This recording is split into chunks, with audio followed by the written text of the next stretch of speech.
Good morning friends, स्वागत आहे तुमचं माझ्या नवीन एका ब्लॉगमध्ये.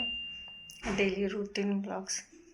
माझी आंघोळ वगैरे झालेली आहे, पाहू शकता. पूजा पण झालेली आहे, म्हणजे पूजा केली, स्वयंपाक झालेला आहे. आता भांडे राहिले घासायचे आणि कपडे धुवायचे आहे मला. आणि मी तुम्हाला दाखवते काल पाणी तर पसारा किती पडलेला आहे सगळीकडं.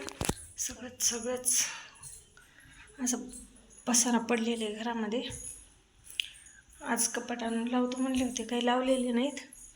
आणि हे पण पाहू शकता, हे सगळं असं पसारा पडलेलं आहे वरच्या रूममध्ये. हे सगळं आवरायचं आहे आता मला.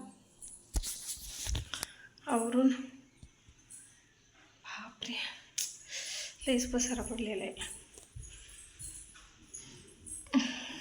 कालचा उपवास पर्वत आत्ताच तर स्वयंपाक झालेला आहे. आता कपडे धुवून जेवण वगैरे करायचं. बनवलेलं आहे काय आहे माझ्या पप्पाचा फोटो. आणि बाहेर पावसाचं वातावरण झालेलं आहे बघा. ते चालूच आहे, म्हणजे बारीक झिम झिम चालू आहे पाऊस. पावसानंतर अशी कड आणून सोडले, बस काय करावं काहीच कळना झाले पावसामुळं ना असं होतं. असं मला एक सांगायचं होतं की माझ्या फॅमिलीला, कारण मी अशा गोष्टी ना माझ्या मम्मीला त्यांना असं बोलू नाही शकत, मम्मीला पण. तर मग मम्मीला काही म्हटलं किंवा काही सांगितलं की मग ती परत टेन्शन घेते, सगळ्या गोष्टीचा ताण येतो, असं आहे. मग मला वाटतं की बाबा आपण कोणाला सांगावं, कारण मला भाऊ नाही, बहीण नाही, कोणीच नाही, एक मम्मीच आहे. मग मम्मीला सांगितलं की मम्मीला ताण येतं, त्याच्यामुळे मग काही म्हणत नाही. मी रामचा मोबाईल चेक करत होते, असंच घेतला होता हातात, म्हणजे चेक करायचं म्हणून नव्हतं घेतलेलं. पण मग मोबाईल घेतला मी हातामध्ये आणि बघितलं. मोबाईलमध्ये व्हॉट्सअपमध्ये गेले, चॅट वगैरे पाहू लागले होते. चॅट बघितली आणि असं इतकं शॉक झालं मला त्या सगळ्या गोष्टींचा पाहून की म्हणलं काय. झोपलेली आहे बघा नाईट करून मी, की म्हणजे मला सुचतच नाही आहे की काय सांगावं आणि काय नाही, काय बोलावं काय. म्हणजे मी स्क्रीनशॉट लावते जर जमलं तर काढून, कारण बघा आता मोबाईल जवळच आहे, तर त्यामुळे मला घेता नाही येणार. मी चॅट वाचून एवढी परेशान झाले. पहिले पण यांनी एकदा असंच केलं होतं, पण मग मला वाटतं हेच जर करायचं असेल ना, मी कसं सांगू, मला काहीच कळणार गेले. हेच करायचं असेल तर मग सोडून द्यावं ना, सोबत राहायचंच कशाला, जर हेच धंदे करायचे असेल तर. आता ती झोपलेली आहे, मी उठले की विचारणार आहे त्यांना. आणि जेव्हा विचारेन ना तेव्हा मी मोबाईलचा कॅमेरा ऑन करून ठेवत, म्हणजे त्यांना कळू देणार नाही. मग ते कसं बोलतात माझ्याशी, कसं वागतात तुम्हीच बघा. हे त्यांना काही सांगत नाही, काय नाही, मी मोबाईल चालू आहे, कॅमेरा चालू आहे म्हणून मी विचारते. आणि मग ते माझ्याशी कसं बोलतात आणि कसं वागतात हे तुम्ही बघा आणि मग मला सांगा माझं काय चुकतं. मी एवढं सगळं करते, सगळं घर सांभाळते, लेकरांचं सांभाळते ना, सगळ्या गोष्टीत हातभार करते. आता फक्त महिनाच झालं मी काम सोडलं आहे, ते पण काय काम सकाळी 9 ते 6, 10,000 पगारीमध्ये. तरी इतकं टॉर्चर होत होतं त्या ऑफिसमध्ये मला, तरी पण जाऊ दे म्हणून मी 1 वर्ष काढले तिथं. तर मॅडम चांगल्या होत्या त्या, पण माझे छोटे जे होते ना ते नव्हते चांगले, लई त्रास द्यायचे. इतकं त्रास दिला ना त्यांनी मला की बस विचारूच नका. मला जीव असं कंठाळून गेलं, तर असं वाटलं होतं ना उपाशी राहावं घरामध्ये, पण कामाला जाऊन असं होलं होतं. पण आता अजून फक्त 1च महिना घरात आहे, झालं. घराचा हप्ता राहिला आणि हे चाललेत फक्त गाडीच्या हप्त्यापुरतं कामाला. मोजून 10 दिवस महिन्यातून काम करायला आलेत. आधी बोलले की तू घरी राहा, लेकरं सांभाळ, मी सगळं करतो. आणि आता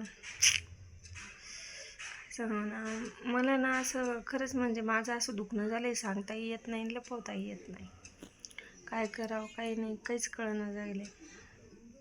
आणि कुठलं काही घरी बसून करावं म्हटलं तर हे जंगलात येऊन राहिलेलं इथं काहीच नाही. म्हणजे काही कपड्याचं दुकान नाही टाकू शकत किंवा काही करू शकत नाही. त्याच्यासाठी पण पैसा लागतो म्हणा. कुठून काय ना काढून पैसे चार केला असतं काहीतरी झालं असतं.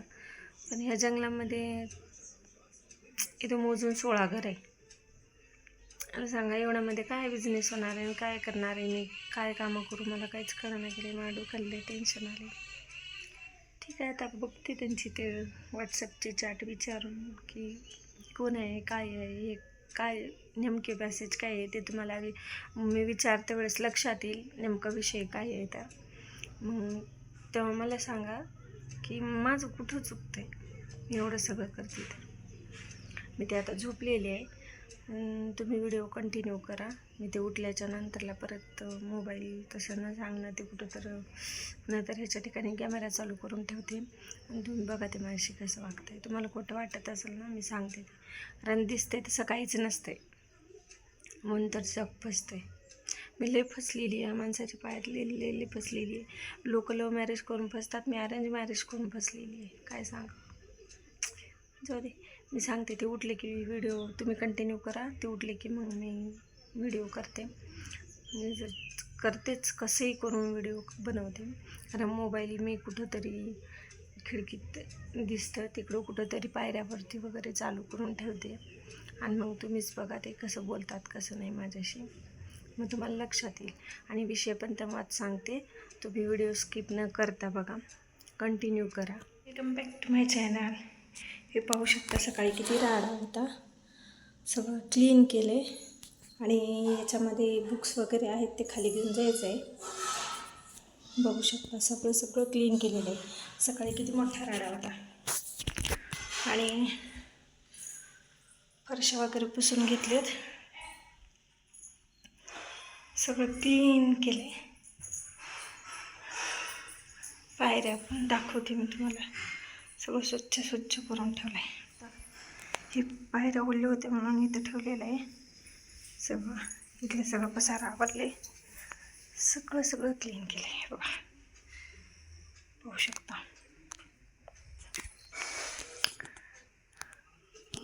घर सगळं पसारा आवरलं आहे. मम्मी झोपली आहे. पहा किचन लाईट गेलेली आहे. सगळं आवरून झाले. आता पूजा वगैरे पाहू शकता. हे इथं फ्रूट्स आहेत ते खायचे आहेत, त्यामुळे ते तिथं ठेवलेलं आहे.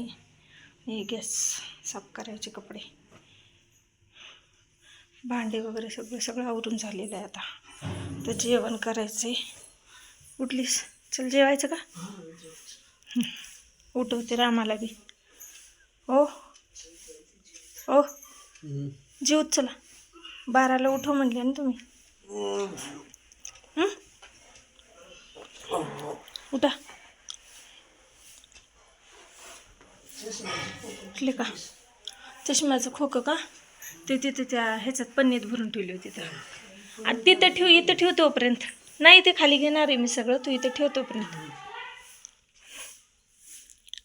झाली का झोप? मी जेवण करतो आणि मग भेटतो. हे बघा झोपेचा माणूस असा.